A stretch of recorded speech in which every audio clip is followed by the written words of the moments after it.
to be aware of that. Good. Well, we are offering here fresh air, but not hot air. That is correct. And before we go to Benghazi, Matt has a question about Obamacare. All right. Hey, Matt. Welcome to the show, Matt. Hi, how are you today? He's calling from the People's Republic of Massachusetts. That is correct. Following it on my website. Yeah. Well, there are still a few patriots up here, a few of us old Yankees. We're trying to work our way to stop this Obamacare stuff, and we've been reaching out to different people throughout the country. We're formed a mandate amendment. The mandate amendment is really brutally simple. Congress shall make no law mandating the purchase of a product or service from a private entity. We feel that if we can get this amended to the Constitution, it'll stop this sort of chicanery. Got to use words good for the FCC.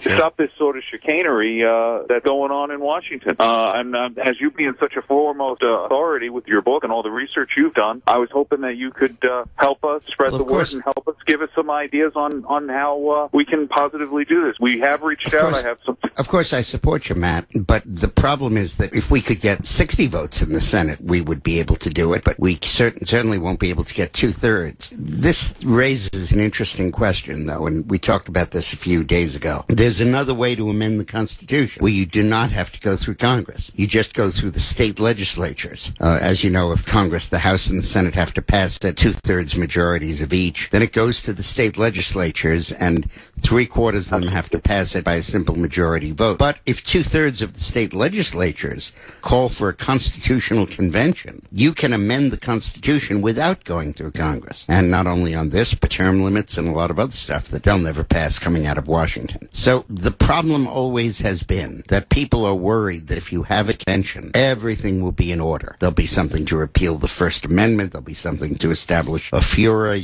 We'll really mess around with the basic fabric of our country. So I have supported, and if the Republicans take power in the 2014 election, I would hope that they would move. And there's no presidential veto of a constitutional amendment. Remember, president has nothing to say about amending the Constitution. I would hope that at that point they would move for a constitutional amendment to say that you could have a constitutional convention, but that convention could be limited to a single subject or any specific number of subjects in the call of the state legislatures. That's why you've never had a constitutional convention since the first one. And that in that situation, Matt, your amendment, which I think is a very good one, might be really germane. All right, Matt, thank you very much. Thank you.